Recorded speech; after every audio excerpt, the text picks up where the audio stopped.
chien, ça faisait longtemps. Alors, Jean-Luc Vous Mélenchon. savez qu'on a filmé cette scène et que si ça passe pas, on pourra témoigner qu'on vous l'avait dit. Parce que hier j'ai fait un rendez-vous avec FNE, ils m'ont dit personne n'a parlé de ce rapport, je dis je m'en occupe demain. Je suis tombée sur vous, si ça ne passe pas à l'antenne, on fait la vidéo comme quoi vous ne parlez jamais du climat, et alors qu'on vous l'avait dit. Si. C'est l'époque. C'est ça. Quel enfer ce tweet de Tristan Bannon, là t'as vu? Ah oui. Non, je peux... C'est l'époque. Ah oui. Bon, tout va bien? Bah oui. Et ben nous aussi. On revient de chez Duralex.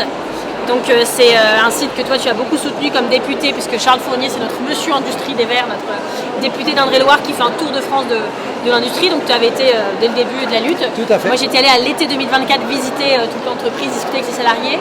Et là on revient du coup du stand, on a eu un beau verre vert, puisque évidemment au vert maintenant au siège des verts sont Duralex, et bref c'était une très belle histoire. Et ce que je leur disais et qui m'émeut, c'est qu'on revenait du stand de 1083, vous savez ces salariés de Romans-sur-Isère qui sont partis dans les jeans Made in Drôme et qui maintenant essaient dans tout le pays parce qu'ils ont repris, les salariés sont passés en scope, ont repris le site. Je suis allée pris sur 1336, donc là c'est les gens qui bossaient pour Unilever, qui faisaient des tisanes et qui se sont battus. 1336 c'est le nombre de jours de la lutte qu'ils ont menée. 1336 jours, qui est devenue la marque 1336 qui font des tisanes. Et moi je les suivais quand je travaillais pour Cécile Duflot il y a plus de 10 ans. Et ce que j'ai dit à Duralex, c'est qu'ils étaient très émus, soulagés, heureux, ravis du soutien populaire de tous les gens qui font la queue pour leur cadeau de Noël pour acheter des verres Duralex. Mais je leur disais, 1086 et 1083, eux c'est le nombre de kilomètres entre la diagonale, plus au sud et plus à l'est de France, et 1336, montre que 10 ans après, ils sont encore là et toujours avec le même soutien populaire. C'est-à-dire que c'est pas juste un truc d'empathie, les salariés, on doit les aider, c'est un truc de soutien par principe et parce qu'on aime ces produits. Là on était sur le stand Duralex avec les petites assiettes à soupe, la jaune qu'on avait tous chez nos grands-mères, qui reviennent d'ailleurs à la mode. Les gens veulent cette couleur précisément. Et je pense que quand on était petit on disait quand je serai grand j'achèterai pas cette couleur. Et maintenant hop c'est revenu à la mode. Et donc voilà c'est beau ce qui se passe ici parce que c'est un salon aussi de la solidarité. Et en tout cas ce que je disais sur le plateau de l'émission Made in France, c'est que en tant qu'écolo, on peut être que sensible à ce qui se passe ici. On défend depuis très très longtemps les circuits courts évidemment. On défend l'éco-conditionnalité des aides aux entreprises. Vous savez qu'il y a 270 milliards aujourd'hui d'aides aux entreprises dans ce pays. Évidemment qu'il faut aider les entreprises. Mais quand vous voyez que Bercy, la Cour des comptes, la commission d'enquête du Sénat, personne, tout le monde conclut ces rapports en disant on ne sait pas vous dire où va cet argent exactement, à quoi il sert, quelle efficacité de la dépense publique, alors que évidemment dans les aides sociales, dans plein de domaines, il faut regarder l'efficacité de chaque euro, pas de problème, mais regardons-le partout. Et quand c'est les aides aux entreprises, on constate que c'est donné sans discernement, avec des critères dont je mets au défi chacun ici de me les expliquer. Et donc nous, dans tous les endroits où nous siégeons, toi à l'Assemblée, moi au Conseil régional des Hauts-de-France, par exemple, on a donné plein d'argent à ArcelorMittal. Oui, il fallait des ArcelorMittal. Mais quand vous voyez qu'ils voulaient donner des aides pour des trucs qu'ils ne font pas, qu'ils finissent par délocaliser, on a quand même un problème. Donc nous, on veut une conditionnalité des aides sur des critères, évidemment, d'égalité de salaire entre les femmes et les hommes. Les entreprises qu'on voit ici respectent plus ces critères que la moyenne. Des critères de non-délocalisation. Évidemment, quand tu t'appelles Made in France, tu ne vas pas délocaliser parce que c'est ta raison d'être et d'être Made in France. Et troisièmement, d'éco-conception, de valeur écologique de la manière dont c'est produit, etc. Et on sait que ces boîtes ici, ils sont beaucoup plus attentives que la moyenne. On voit beaucoup de produits bio, de produits faits main, de produits de belle qualité. Et je le dis parce qu'on est en pleine polémique sur Shan, Shein, je ne sais pas comment le dire, je n'achète pas chez eux. Mais je veux réfuter l'argument que ces sites d'ultra fast fashion, d'ultra consommation sont bons pour le pouvoir d'achat. Pourquoi? Parce qu'il y a une vraie emprise de la publicité dans ce pays. Et la publicité, c'est quoi? C'est vous donner envie d'acheter un produit qui, si vous n'aviez pas vu la pub, vous n'auriez pas eu le sentiment que vous en aviez besoin et peut-être même vous n'en auriez pas eu du tout envie. La pub suscite chez vous des envies que vous n'auriez pas sinon. Et donc vous finissez par vous ruiner pour acheter des trucs, vous avez la sensation que si vous ne les achetez pas, vous ne serez pas heureux. Et moi, je suis désolée de demander à tous les Français qu'est-ce qui les a rendus heureux cette année. Les gens vont vous répondre, c'est l'après-midi que j'ai passé avec mon fils, j'ai tout coupé, j'ai pris une jour de congé, j'ai pris une après-midi avec mon enfant. C'est des gens qui vont dire c'est les retrouvailles avec ma meilleure amie d'enfance que j'avais pas vu depuis longtemps. C'est un repas de famille, on s'est tous retrouvés avec les cousins. C'est ça les moments de valeur. En fait, personne n'est plus heureux parce qu'il a changé de sac à main, mais qu'il a acheté un sac à main de luxe. Ça dure peut-être. J'ai rencontré hier quelqu'un qui s'est endetté sur 3 ans pour dire je voulais acheter mon sac à main Vuitton, j'ai pris un crédit. Je dis ta banque a dû te remercier parce que tu as payé beaucoup d'agio. Ils disent ah ouais, j'ai remboursé pendant 3 ans, c'était horrible, mais j'avais mon sac à main. Bon, à un moment, il faut quand même qu'on réfléchisse tous à nos actes. Et ces sites sont faits pour provoquer des achats compulsifs. Vous mettez dans votre panier un chronomètre 15, 14, 13. T'as l'impression que si tu n'achètes pas dans les 15 minutes, le produit va disparaître. Genre tu ne pourras plus jamais l'avoir. Ça crée une panique, un achat compulsif. Et donc je donne 2 chiffres importants pour ceux qui réfléchissent au pouvoir d'achat, c'est-à-dire tous les Français. 70% de nos vêtements dorment dans les armoires, on ne les met pas. Voilà, on les achète et on ne les met pas. Donc on a dépensé de l'argent pour rien.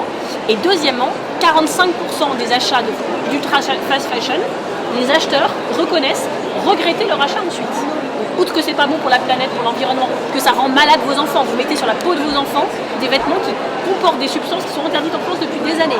Vous mettez dans la bouche de vos enfants, les enfants mettent tout à la bouche des jouets qui conduisent, qui comportent des substances qui sont vraiment cancérigènes. Donc il y a tous ces sujets, mais pour ceux qui disent oui, mais vous comprenez pas le pouvoir d'achat, vous vous faites avoir. Voilà, regardez dans l'année tout ce que vous avez acheté, regardez en arrière depuis le début de l'année tout ce que vous avez acheté, quels achats vous regrettez. Et je sais que les achats qu'on fait ici, on ne les regrette pas. Moi j'ai acheté un jean 1083, donc fait par ces salariés en coopérative. Il m'a coûté certes plus cher qu'un jean que j'aurais essayé sur chaque, mais déjà j'ai dû en essayer 4 parce que comme plein de femmes, c'est difficile de trouver de bons jeans, et encore plus en ligne parce qu'on a des morphologies, des trucs, on est toutes différentes. Donc voilà, et donc là j'ai pu avoir un conseil, j'ai acheté la bonne taille, donc je vais pas me dire dans 3 semaines, bon en fait il me va pas, j'avais acheté sur internet, j'ai eu la flemme de le renvoyer. Il me va bien, il va durer pendant 10 ans. Il va tenir au lavage, il va tenir au déplacement, à tout ce qu'on fait dans notre vie. Et donc je l'ai payé plus cher, mais à la fin, c'est un investissement beaucoup moins cher que si j'avais dû en acheter 10 sur Shine, en renvoyer la moitié et des trucs au bout de 3 mois qui sont craqués et qui n'ont plus aucune tenue, quoi. Donc voilà, c'est bon pour l'environnement, c'est bon pour le pouvoir d'achat aussi.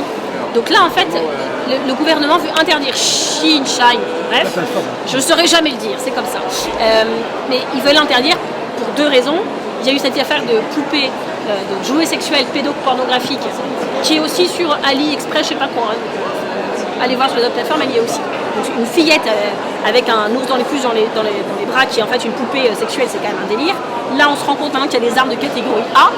Donc ça, le gouvernement dit ok, là on intervient. Mais dans le débat, j'entends quand même depuis plusieurs jours que sur cette plateforme sont vendus des produits illégaux en France. Pas parce que c'est des déviances sexuelles, mais parce que c'est des produits qui ne respectent pas les normes de sécurité élémentaires. C'est-à-dire que vos enfants vont jouer avec ce truc, vont avoir une pièce détachée qu'ils peuvent avaler, avec lesquelles ils peuvent s'étouffer. Parce que vous mettez au contact de leur peau, de leur bouche, des substances qui sont interdites en France depuis des années, pour des raisons très très bonnes de protection de votre santé élémentaire. Et donc, quand j'entends ça, je me dis, mais attendez, pourquoi les politiques du gouvernement nous disent ça maintenant? Et ça fait des mois qu'ils le savent.